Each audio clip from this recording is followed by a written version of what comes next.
No, you're not helping me fix it, you're aggravating me. So anyways, we're just getting ready to do the show, so I can't stay on too long, but just try, when we hang up, just try calling me, see if anything goes through.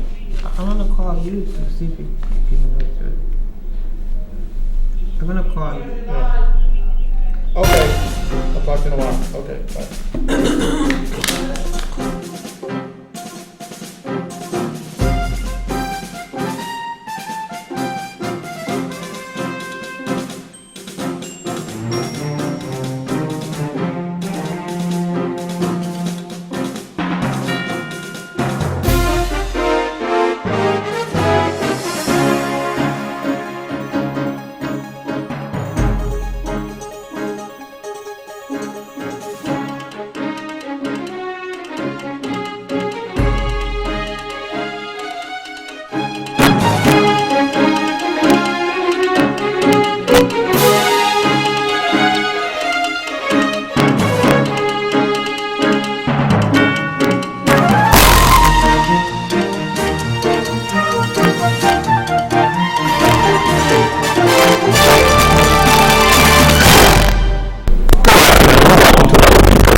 Okay. No, we're having a little problem with AT&T and my cell phone. They're terrible company. But before we get going with the program, I know we said it before, but I just want to thank Trish for getting on the air every week. Thank you, Trish. Being here to set us up and do what she has to do. And while you were away too, and all that kind of thing. Remember, you were away for a little while. Behind the scenes, you don't see her too much, and you don't. She's not related to us, but Trish is. Not just us, she does it for other programs too. Yeah. To produce them. Well, that's true commitment to volunteerism. Okay? That is. We give her a reason for living. Yeah, right? You can look so forward to, as a person, when you have something to look forward to, your life means a whole lot more. Like I know I have to get up in the morning and I go by the high school at Hoffer High. And, it means a lot to me. I leave there after, deciding how much work I'm going to go out to the Senior Wellness Center to make sure things are going right. Just to show. It didn't make enough for you to go to your NRZ meeting last week. Well, don't blame me. Well, Gavin, I have to have, it was real fun. I mean, the Hoffer Foundation, we're having their 90th year celebration. And I said I couldn't miss. Okay, every month, every time they have a function, I usually miss it because I said I have to do the meeting because they always have it that same night. Yeah. But this time I said, meeting or no meeting, I am going to that function. Alyssa Peterson really called me about 5:36. Hey, what she said? You're going to Hyacinth's meeting? I said, I forgot all about it. Yeah. And I was sitting at my desk. I said, let me just go. I'll run out. Was it It was raining. It was pouring. I know. And then the worst part about it, when the parking lot was full with people. And then people might be said, I had a couple people call me and said, hey, Hyacinth, sorry I couldn't make it to your meeting because there was no place to park. I drove all around and couldn't find a place. And I said, okay, people might be thinking, this crowd must be full of people, but no. Church told him in the future, nobody can die on Thursday. Tuesday. Yeah. It was packed. Your meeting wasn't as busy as usual. Yeah. And it wasn't the same meeting without you. Well, we know that. Isn't that always the case when that special leader's gone, it's really kind of, and it doesn't matter You're special, who it is, But it's it will be good for the meet and greet party coming up. I'm really excited about that. There's a lot of people. December 10th. Yes, December 10th, and we are collecting canned goods, non-perishable items, and also we're also collecting hygienic things for South Park and shelter. Those are my two things that I really, encouraging people to bring stuff for that. Well, I won't be bringing any wine for you this year since I'm not drinking at all. That's okay. We will drink without the wine. Yeah, we will do regardless of what. But okay, so let's get our announcements. So it's Monday, and I'm hoping everyone out there is feeling good. I find myself, if I don't get up and go and do my exercise, my walking, and my stretching, I don't really feel good for the rest of the day. You know, it has become a habit now that, you know, as a matter of fact, you know, there was this doctor from St. Francis at the senior center when I walked over there like about 11:30. I mean, apparently it started at 11, but I missed most of it. And they were talking about joint replacement and all these things and the arthritis that sets into the bones and all that kind of thing. And it goes back again to, you know, you got to move those bones. You know, you have to do those exercises. So I'm really encouraging everyone out there, and in my newsletter every month to the seniors, I'm always encouraging them that they need to move. We have the aerobics there, you know, we have Tai Chi's, we have all different kind of things. Get fit, get moving. You have to keep moving. Yes. You know, if you let everything start going, it just keeps getting worse. Yeah, if I don't go walking or do my exercise for a day or two, the next day I can feel that I didn't do it. So make it become a part of you, just like you eat every day. Make it a part of you. You move and you feel good. Okay, eating properly. You know, don't take in too much fat, as the doctor always said. Eat less fat. I mean, who is going to eat fat? I don't eat fat, but you know what? Fat is fat. Fat is what it is. It's everything, though. Yeah. Butter and... Exactly. So we just got to be conscious of our body and our health in general. And as I said, people are living longer now. So because of that, we have longer to suffer the pains and all these things that comes along with living older. So I'm encouraging everyone out there to try to do some workout, some exercise. Don't get yourself all stressed out. Kevin, I tell you over and over, don't get yourself stressed. Okay? Whenever you feel like you're going to sweat. My blood pressure's coming down now after with AT&T. Yeah, well, you know, working with these companies sometimes can be really headache for the consumers. But as I said, we have control. We can decide whether we stay with them or we move on to the next person. So anyway, as I said, we had that doctor from St. Francis to talk about replacement. Tomorrow we have arts and craft. Blue Cross and Blue Shield is supposed to be coming in tomorrow, and they want to talk about the health insurance and all those kind of things. As you know, with health insurance, it's like you may have it today, you may not have it tomorrow, because the way it's set up, it is crazy. When you're thinking that you have insurance, you may not have any. So it's really important to get information to make sure you have your insurance at all time. We also have computer class, which is very good. Anyone that wants to come and take computer class, it's free. It starts at 1:30, or 1 o'clock, so 1 to 2:30, yeah. So anyone who would like to come over to 830 Maple Avenue South End Wellness Senior Center to do computer class, you're free to come on over and do that. So get involved, all right? We have movie with Rolling tomorrow. As always, we have great lunches, so I'm encouraging you to get involved. And Friday we have knitting. On Thursday we have aerobics. Oh, I love aerobics, you know, stuff like that. It's really good. And Friday there is, I think somebody from the electric company is coming to talk about understanding your bills. Most of us don't understand all these charges on our bills. So I think it's really important for us to listen and hear what it is, so we can understand better. And the more we understand, is the better service we can get. So I think that's for the week. I think that's for the week. If we can think of anything else. Yeah, we also have the sewing club, you know, and the knitting club. A lot of people are knitting now for, the Christmas. And we have this lady from Public Works that comes over and help us to do, you know, those dry flowers arrangement and stuff like that. That's very popular now. So, you know, encourage you to get involved with South End Wellness Senior Center. All right? And then, as I said again, I want you to remind yourself to start collecting canned goods, non-perishable items. Put them aside for December 10th for our Maple Avenue meet and greet, what we call a party and whatever you may call it. We celebrate. We like to celebrate stuff, you know, and we'll recognize some people for the good things they've done in the neighborhood or in the city in general. So we encourage you to do that, and I'll be talking about it until that day. So that's probably pretty much it for me at this point. Okay. Yeah. So yeah. Dr. Green was the person that came. Dr. Green from St. Francis. He came to talk about the joints and all the medication and how to either, you know, avoid surgery if you don't have to, and what you should be doing. Remember what I said about moving or losing it. Some people may say, "Oh, my surgery didn't work," but because they're not doing therapy. You have to do the therapy, which is very painful. And it's not always easy. Right, of course, that's what he said. It wears you out, it tires you out. Painful, but if you do it, and in a couple of months, it should pay right off. Yeah. So tell me what's going on with you, Kevin, or what's going on in the city? We need to mention Paris. Oh, that's so sad.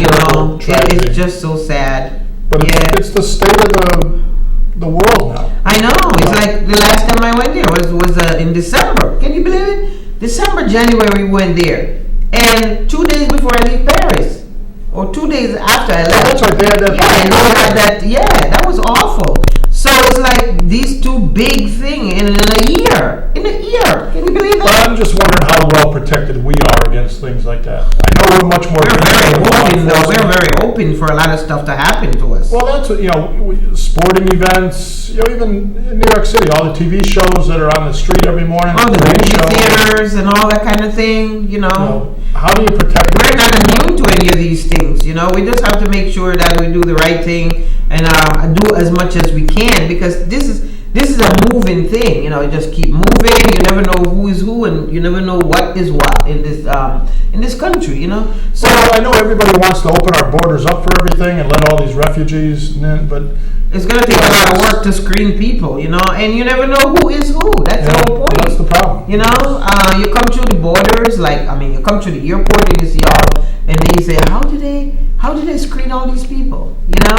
To make sure they're what they say they are. So it's a balancing act, and as again, they said we have good intelligence. Hopefully we can catch some of these things. They caught some of those guys. But I'm just wondering, what do you benefit by killing innocent people, children, women, senior citizens? What do you benefit by? War I can understand.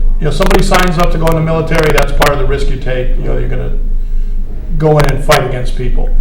But to just go into an open air restaurant plaza or whatever and just start shooting people? We're in a mad world. We are in a mad world. Do you gain any support for your cause by doing that? No, because these people are manipulated about killing themselves, killing other people first, and then killing themselves. And it's fine. They're going to go to wherever in La La Land and they'll come back again, but they never come back. But they're brainwashed about these things. It's just like those suicide bombers that they're manipulated to ban stuff in them and go and blow things up. Because they're going to be with something. The 27 virgins. Yeah, and they're nothing like that. So I don't understand. But it's mind manipulation, and we can always be watchful of what we do in this country. We have the issue around race and all those kind of things.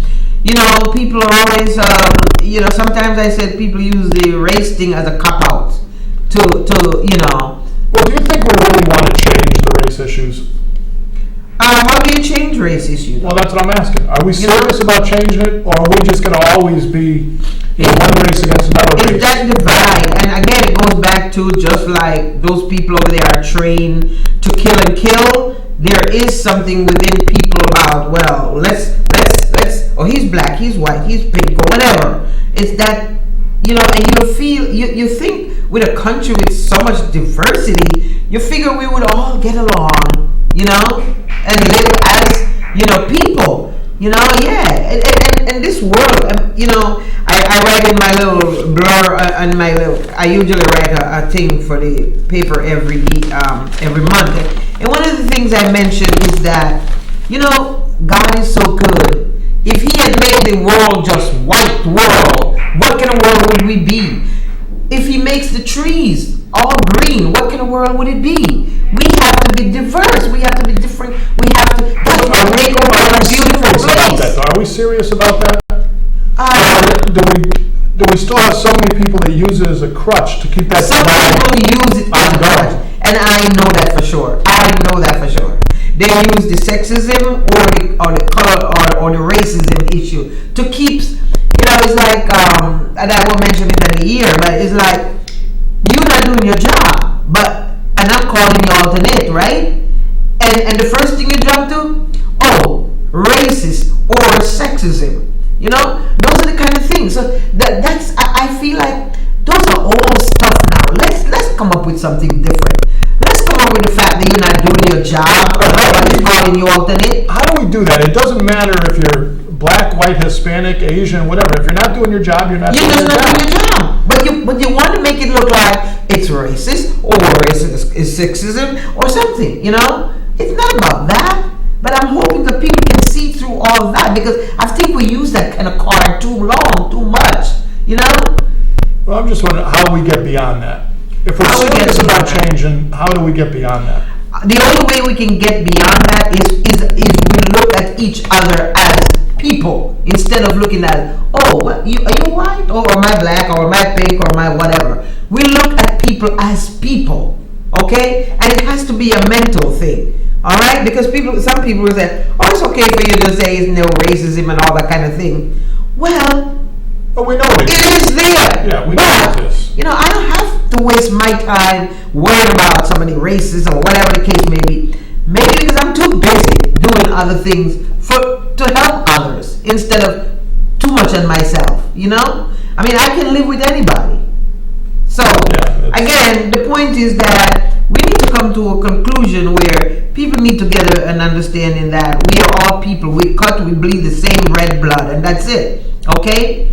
And I know we talked about, for instance, the heap of young people that have been incarcerated now and all this, and the second chance bill that they just passed through, the Capitol and stuff like that. And indeed, that we need to do something. And you have people making money off making sure that these pipelines from high school to jailhouse is a business, and sometimes that's exactly what it is. Okay. Well, it's not just one race that's doing that either. That's what I'm saying. There's a lot of poverty pimps who are making good money off of poverty. Oh yeah. So it's not one thing; it's a whole different thing. And as a society, do we wake up and realize that we need to respect each other for who we are and move on and do what we need to do in this world and be good and do things good for others? Help a suffering person out there. Help a homeless person. Okay? That's another part of the problem is so many people play the role of being big religious people. But deep down. And the way they live their lives, they're terrible. Yes. They could care less about you or I. They could care less about their family members, their relatives. It's just lying their pockets with more material things. Sitting in the front row at church on Sunday. Because the way I look at it, why is it that these inner cities have so many churches, yet we have the poorest people? And they're the first one to say, we're here in the inner city. The cars these pastors drive and how they live and everything else.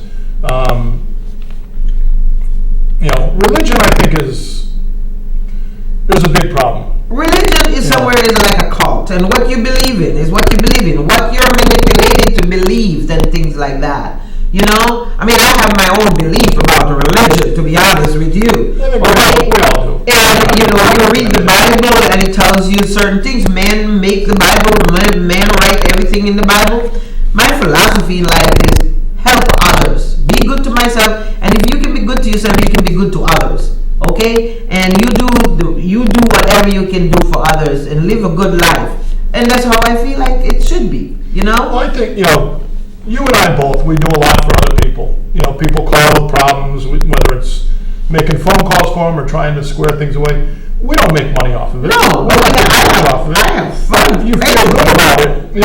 I started, I think I told you last week, I started volunteering at Mount Sinai for other stroke survivors, and I had somebody I met last week who had a stroke recently, and he had a lot of questions. We were talking, and his mother and his sister were sitting in the room, and the mother saw me the next day, and she just said, I've been talking about you so much. She said, you're just wonderful. She says, what you did for our son, you gave him hope. Yes. That's the stuff, when you go home, it's, I didn't run to the bank and put a check in the bank. No, but you're really good about it. Like you're able to help somebody. I'm actually doing something with my life. Yes. And that's what people really what matters. Yeah. So, as I said, I look at myself in general, and I said I was put in this world. I wasn't just put in to just be another individual. I was put in the world to make a difference, So when I'm gone, at least my kids know I did make a difference in the world. No, I'm serious. No, okay? I agree. Because that's what it's all about. Yeah. It's not about, I'm coming back tomorrow and a new life, or it's coming back in a different form. People coming back in different forms and different ways, and nobody knows that they were dead and now they're back, and nobody knows that. But the point is, if you're put in this world, do some good. Do some good. Okay? There's always and it's not that hard to do. Yeah. It's either we're coming up to the winter. If that means shoveling snow off your neighbor's steps so they can get down to the mailbox or something, or there's so many opportunities in this. Somebody need a shoulder to talk or to cry in. You just be there for them, and that helps a lot. So it's a matter of taking all this about myself, and put it into good use to help someone else, because someone always need your help. Always. Do you think anybody's listening to us? I don't know, but it's okay. If you're listening, are our phones set up? Trish? She's not there. So anyway,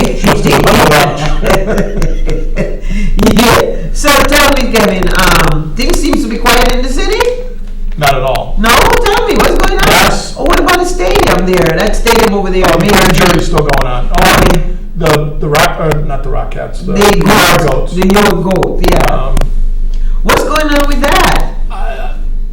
Well, within a month, the whole field is supposed to be done, sodded, the basement. No, I'm trying to figure out where is this field going to be though, because I'm looking at it coming from Main Street. You see all the stuff that's stacked down there, all the pallets and. Are they going to be knocking down that big building that you remember? It used to be a bank on Windsor Street. No, that's off the edge of it. Oh, so it's before you get there? Yeah, you know where all the steel's going in? That's going to be a mighty little stadium. Right in front of that. That's going to be a mighty little stadium. You don't need a huge spot for a baseball diamond, but you need to have a flat ground and have it cleared to be able to. Well, they'll have to fill it in to make it clear.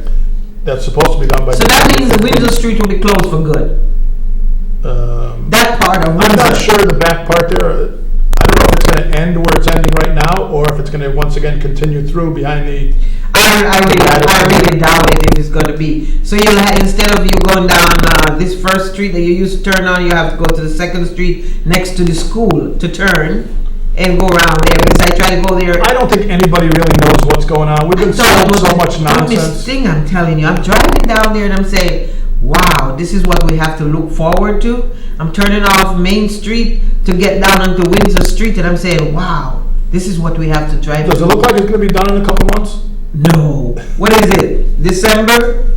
And we don't get bad weather. December, January, February, March, April 16th, I think it's supposed to be ready for its first game. Yeah, it doesn't look too like that's going to happen for me though. But if not, I think we have to pay the owners. Do we have to pay? I think we pay. No, we pay them. We have to pay. We pay them a fine, I think, of $1,000. If we get it done? Yeah. Oh my God. That's by the contract. Did everybody in the city know that? I thought the developer. Sandy Keyboard was the one that came back to do all the. Oh, she was the brains behind all I'm sure this. she protected our interests. So. Yeah. Well, I don't care how you do it. Just flip-flap it and get it done by April 16th. Because we don't have money to pay for that after that. I think we're going to see it's going to cost us a lot more in the end. I think it's going to cost us over $100 million. Not 56, not 57. And I don't. Over 100. I don't trust the developer with what he's saying. There's no supermarket plans for. Oh, but they're planning a supermarket now, though. Well, they're in the hotel first. Well, they're planning a supermarket somewhere else, not. Well, somebody's opening up a little, but not somewhere. But let me ask you something. Why do we need a hotel? When we have a hotel right there, we have another Hilton hotel right there, and we have got the Goodwin Hotel. We have the Goodwin Hotel. Did somebody actually bought that? I thought I heard somebody that. bought it. It was a foreclosure, I think. I think someone bought it. But I don't know who, I don't know what. Yeah, we have all these hotels. Why do you need to build another hotel? Well, look at the YMCA. That was vacated because they were going to turn it into. There's nobody in that building. No, there's nobody in there. Okay, so why anybody want to put more money in building a hotel? Why don't they just look at what we have already, and if they need to buy those, they just continue to. You tell me why City Hall. Oh my God, I can't believe this. I'm telling you. Yeah. Oh wow. Nonsense. This makes sense for me. You go to most of the council meetings, right? I try. Did you go last Monday? No, I didn't. No. I heard that was a travesty. I think the What happened there? The voters did the right thing by voting a few people out, but they it's. You mean by voting them out? I have a lot of this I'd like to talk about. But what was the issue? The issue was somebody started. What's that? The truth will set you free. What's the truth here? I get my throat slit out in public, but the truth is somebody was at the podium during the public comment session and started talking about our mayor-elect, Luke Bronin, his wife. Now, she's the chair of zoning. Right. And that's a huge conflict of interest, and the council needed to remove her. It was a bad thing. The council didn't vote her there, did it? The mayor appointed her. The mayor appointed her. She's been appointed to 2017. Okay. But it's interesting that the person who was claiming conflict of interest, apparently that doesn't apply to her. Oh, it's only to other people does, right? She has a conflict of interest going up there and talking about the new mayor's wife when she was actually a delegate to the town committee and was a delegate for Pedro Segura. She's also apparently received money from the city for her organization. What? Can you see what's going on here? Yeah, the gravy train is coming out. Yeah, those are the things Not coming out. Oh, my guy lost. So now I'm going to go and attack the new guy. Attack the new guy's wife. I don't think there's anybody more knowledgeable on zoning issues than her, to be honest with you. I mean, I am so pleased that she's there. I'm seriously, whether I didn't know her or not, she has the most smart about zoning issue. Right. And she's trying to bring this city back in compliance with all those outdated laws and stuff like that. Well, did you know she does all her... And she's doing it for volunteer. The city has apparently paid a consultant $500,000 to come in and rework all the zoning issues. Sarah Bronin, from what I understand, is working with this consultant, volunteering with this consultant for 15, 20 hours a week for free.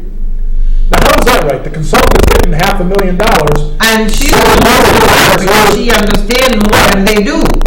Okay? Right. Yeah. And she understands the city because she lives here. Right. But I think if you're going to start yelling out conflict of interest, maybe you should disclose to people, geez, I did support Pedro Segura, I did get money from him. Well, but be quiet though, because, who cares about what you used to get and what you're not going to get anymore? Okay? The point is, let's face it here. But don't you have to be fair and disclose that? Yes, but why would I want to do that? You know what I'm saying? It's all about the hidden agendas, okay? I would figure Sarah, a lawyer. Is she a lawyer or something? What is she? She's a law professor, I think. Yeah, she's a law professor. Her husband is a lawyer. There's other people that they can consult to see, is there any conflict of interest here? She's not getting paid for anything. Well, it goes by the appearance, too. If you started doing underhanded things and I found out you were taking money from your NRZ, not that you do, but, if I found that out, we'd probably part ways pretty quick. And I would hold you accountable for your actions. Right. And sooner or later, you've got to trust people and say, we've got to trust that people are going to do the right thing. Yes. And if they don't, we're going to hold them accountable. Right. And I would figure if I want to make sure I'm in the clear, I'm going to get my, I'm going to get I'm going to talk to people to see if there's any conflict of interest. And if there is conflict of interest, I would only think if you're getting money from this place that it would probably be a conflict of interest. Or if there's a big deal coming down and you have to make a decision, and how did this work? Because, I don't work for the city. I volunteer. So, I should be able to make a clear decision on a project or something like that. Yeah. It's all. I live in the city. I keep an eye on it and see if some mistakes. Yeah. We're going to have you removed. Right.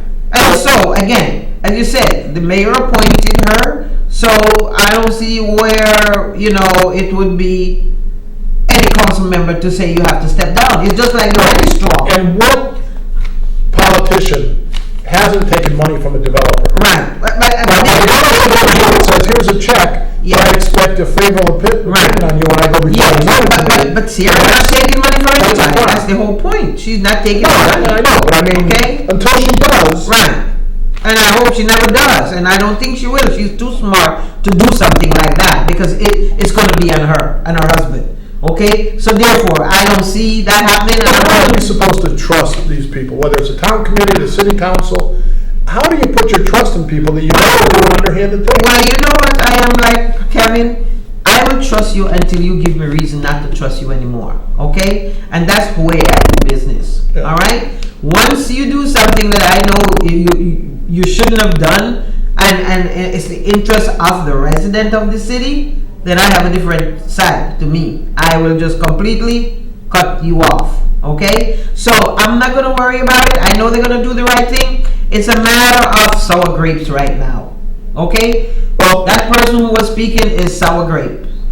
Well, they shouldn't be on the town committee. They shouldn't be. Well, I don't know where they are and who they are. I don't know who they represent. I'm just saying. Whoever it was and whoever it is, they have their own hidden agenda. And whether it was said by somebody, and so she take it and decides she's going to go public with it, you know, it's just like my mayor who said he put I betray Perez because Perez get my kids into college, and I'm saying, well, how could Perez get my kids into college when he couldn't even get his into college?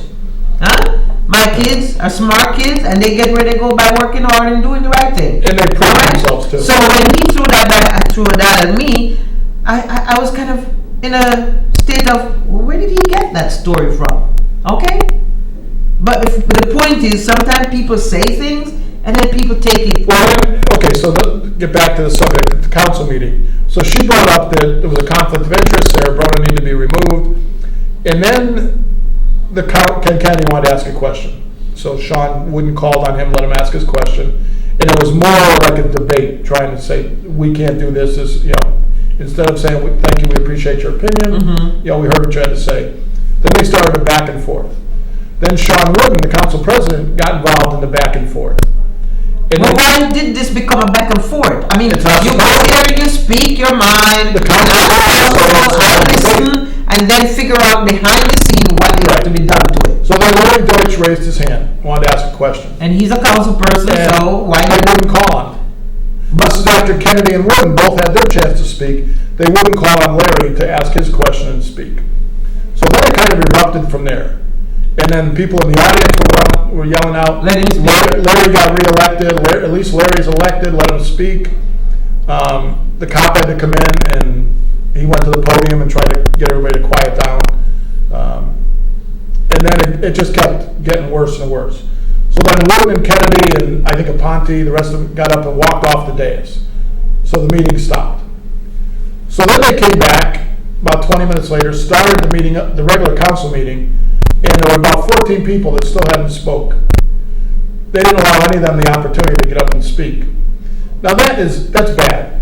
If you go to the house and you get there early enough, you go and you sign up on the sheet to speak. You should be able to you to speak. Yes, yes. You know, so with that situation here, it goes back again to leadership. You know, you don't get up and storm out of a room as a leader. You know, you try to calm your crowd. You calm order. And if they can't be in order, then you say, well, you know, excuse me, we're not going to move forward until you are. Well, if you have, you know, if you have somebody is the disrespect they've shown to Larry Deutsch from day one. Well, we know that. That's why he was elected the same as all them were. Nobody was more important because they're a Democrat or they've been on the council for 14 years and did nothing. Right. No one council person is more important than any right. council. And that's why when somebody said to me, "Are you going to the meeting?" I said, "No, I'm not going." You know why? Because nobody's listening anymore. They're all going, and they don't care no more. So why do I go there and most of the new council was there. Well, and also, Mr. Rector, the new council members, if you're listening, I hope you take that as a lesson. Well, yeah. That night of what shouldn't happen to your constituents. The people that voted in office, you don't really ignore like that. Yeah. If you don't see 3 hours to listen to all of them speak, right. Especially in the middle of winter, somebody that comes out of their house on a 30-degree or 20-degree night, right. trudges down to City Hall gets there an hour early to sign up to speak, you owe it to them to listen to what they have to say. Right. And it's disrespectful. Yeah, but you see, this is why it went into this kind of a disruption, because this back and forth kind of thing. I feel like the council is a public hearing, and I'm going to sit there and I'm going to listen. I'm going to take my notes. And then I'm going to figure out after the meeting, who should I be talking to? And they all have high-paid assistants, so the next day your assistant can contact that person. Yeah. I'd like some follow-up for the council. Exactly. But once you get into this back and forth kind of thing, that's when things can erupt. You know, I remember a couple of years ago when Mike McGeary was a councilor. It was kind of funny because he talked about this all the time. He said, Hyacinth was the one. You know, she got me off of council.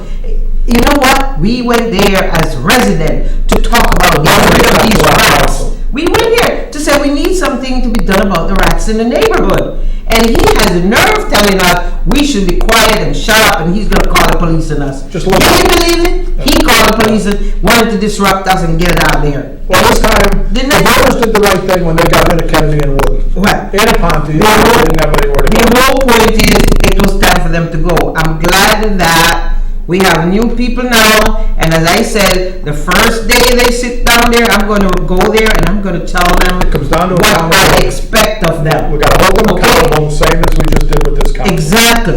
And the point is, if we as residents hold them accountable and they don't do the right thing, we know what we have to do. In 4 years, they need to go. Nobody is sitting on that place as permanent, okay?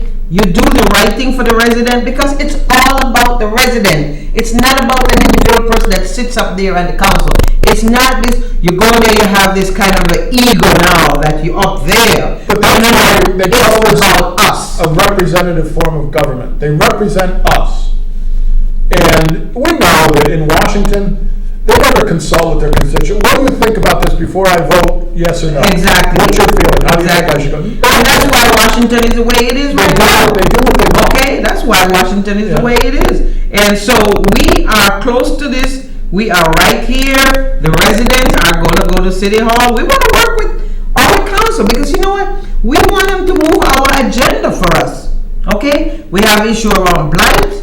We have an issue around public safety. We have issue around a lot of things in the city. But you also, you kind of have your finger on the pulse of the city.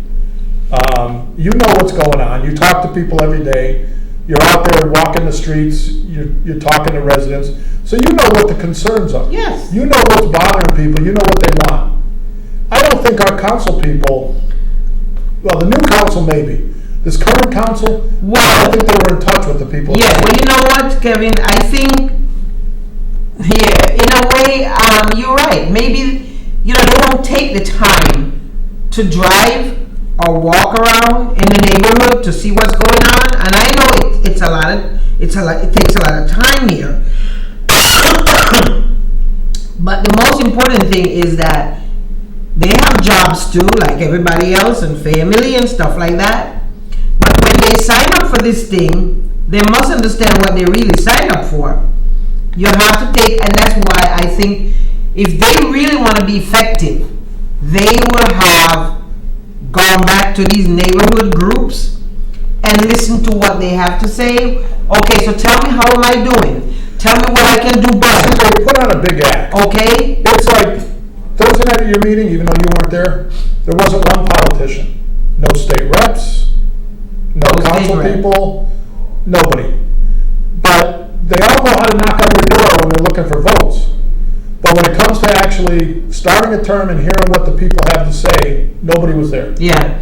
Well, as I said, I'm giving them time to get in office, and then they're going to be hearing from me, honey. They will be at those meetings. They're going to be listening to what we have to say. And pretty much, as I said, most of the issue that we have here is the blight, the public safety, the enforcement of our stuff here, and then it's going to become the pocketbook issues as the taxes. Okay, what can be done about taxes? The small business person, what can be done to help them? So it's a lot of things that needs to be done, and as I said, it's a lot of work.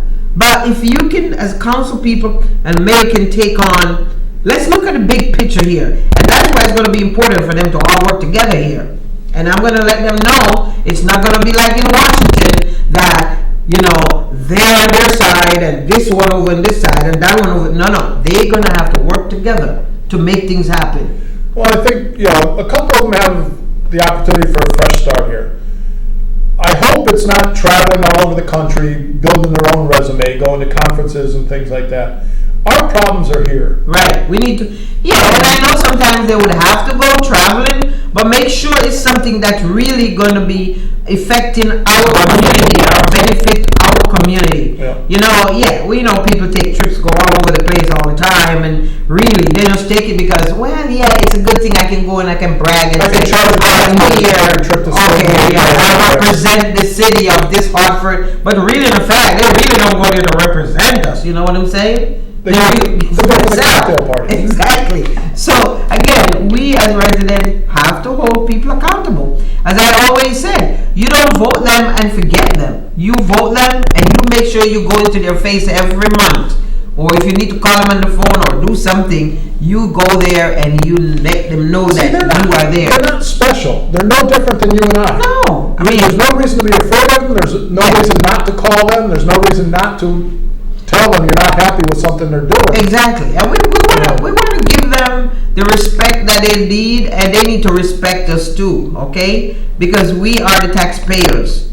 We've seen what happened over the last, how many years, how our money just fly through the doors and the windows and everywhere else in the city, and nobody is held accountable for all these money has been spent on stupid things that shouldn't be spent on. Okay? Let me ask you a question. Almost $2 million in the drain on that Dillon Stadium, or maybe more, that we don't know about.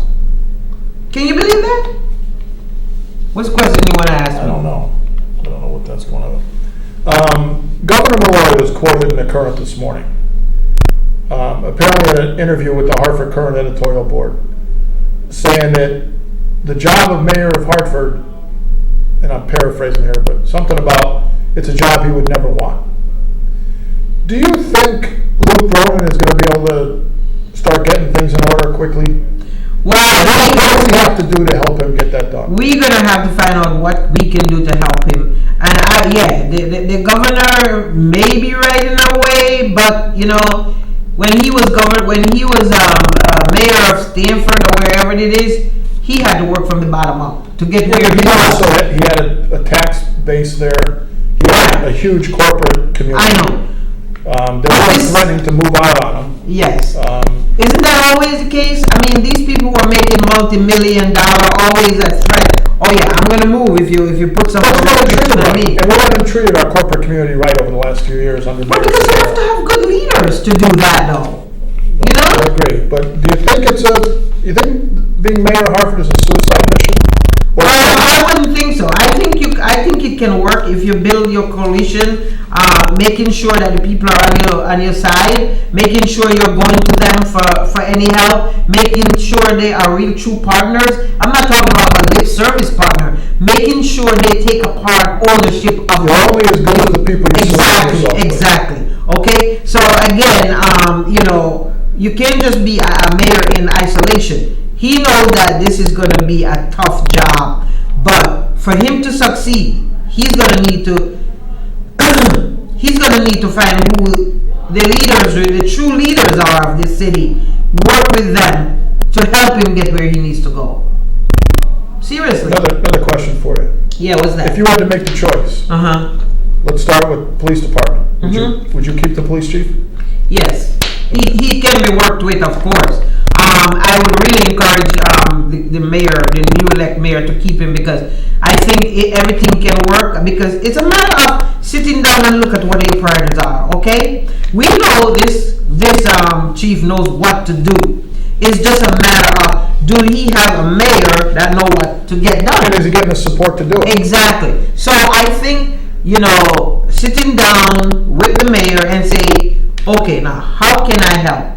Okay, we know what are some of the issues. We're not going to solve all of them, but let's sit down with him and say, okay, so here's what I am doing. What I need to do already.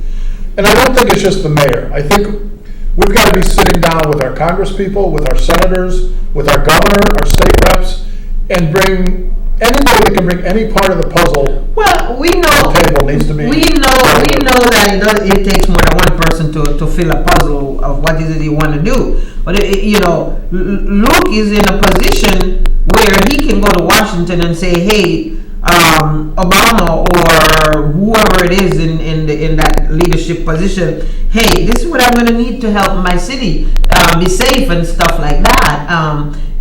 And with the chief going, with the other department that needs to happen. But our city it has a bad rep about it's not a safe place and We can be a safe city, okay? We can if we get all our ducks together to make sure all our pieces are together. I can't say we're not. Overall, I think we're a pretty safe city. We're a very small pocket. We have a handful of people that put us on the map when it comes to shooting and gun. That is why your chief and his team and the mayor need to sit down and say, what can we do? Well, the big thing we did was the shooting task force. But I'm hoping that will get back. That's like a third of what it was. Right. I'm hoping that will get back to. I'm hoping that the chief can say, look, this is what used to work here when we have all these. We need to get it. The mayor, the governor knows the reputation of the city of Hartford is, it's such a safe place to be. Okay? So they all need to sit down. And I have a good feeling that will happen. It's no longer, I run up to the state when something terrible is happening. This conversation is happening right now about them sitting all down. We just need to get the mayor in position to say, let's sit down with our chief. Let's see if this is a person that needs to help us. I mean, he demonstrated that this city can be safe. Yeah. Okay? He worked with a coalition of people. There's so many moving pieces to this. Like, what is even the courts? The courts have to be much more responsive. Yeah, the court is a big part of it, because you know how many times I hear my residents say, "Well, we just didn't we just lock this person out? Why is he back on the street?" Well, the number of people, the convicted felons that are getting arrested with guns, it's called criminal possession. You can't put those people back out right now. They don't have a second chance on this. They need to be locked up for a long time. If you can't be on our streets without carrying a gun and without shooting people. There was one the other day that jumped out and a couple of police officers pulled him over, and he jumped right in the car and went after him. And then they found the gun and drugs and everything in his car. These are people that should not be on our streets. We shouldn't be risking. It's a tough time for police officers now. It is. They're now under the scrutiny. But knock on wood, we've been very fortunate. We haven't had officers seriously injured as a result of all the gun violence in our city. And we need to be more proactive to make sure that doesn't happen. Exactly, and that's why I said the chief gonna need to sit down with the new mayor, and the mayor gonna have to sit down with the governor, and they all come together and say, here's how we could make it work. Because when he started, things were really good. When he just started. They still are. He's got a lot of people that don't like him because he's made some tough. Well, you know what? In life, Kevin, if I'm telling you to sweep that place and you can't sweep it clean, you're gonna say, I don't like it because he's telling me that I don't sweep that place clean. Your kids aren't gonna be happy with you. No, but you're gonna do what you need to do. Right. Okay? You're gonna do what you know is the right thing. All right. Yeah. So I'm not gonna worry about everybody liking me because maybe that's why I get so much things, because I don't mess around. I go after what I need to get done. All I can say in the end is that you've been fair. That's the biggest thing. Yeah, you can be fair. Have you had much dealing with the COO Hill? Don't even talk. No. Well, I was going to ask your opinion. Should he stay or go? No, I think he should go too. Okay. Yeah, I think he should go. There's quite a bit of them. Your housing department needs a new alive. I mean, you look at our city in general, and I'm hoping now that Adam is still the treasurer, he will go after these banks to get these blighted property that we have in the city, getting them back on real tax roll here, because somebody's got to hold those banks accountable. Well, I don't think there's too much that has been working at City Hall. MHIS is a good department. That functions. That 311 thing? That 311 thing. I know all the technology. No, I'm planning to call Channel 30 to go after these people that doesn't fix the lights in the streets. You know how many lights are out in our streets? Yeah. And you know, we're still paying for them.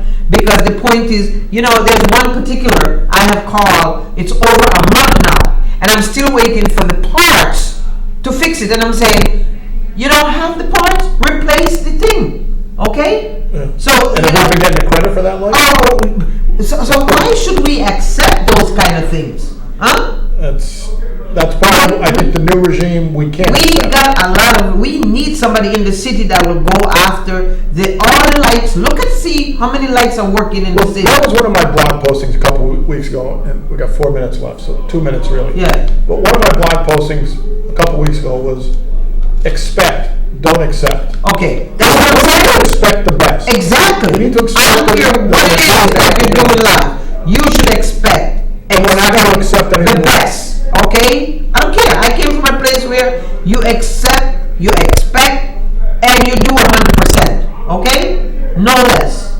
Alright? So, yeah. So that's my next thing to do is to call Channel 30, and we're going to get out of here and say, look how dark my school Call the is. troubleshooters. Troubleshooter, yeah. I know somebody there. I'll put a good word for you. Yeah. Okay, I did call him already, trust me.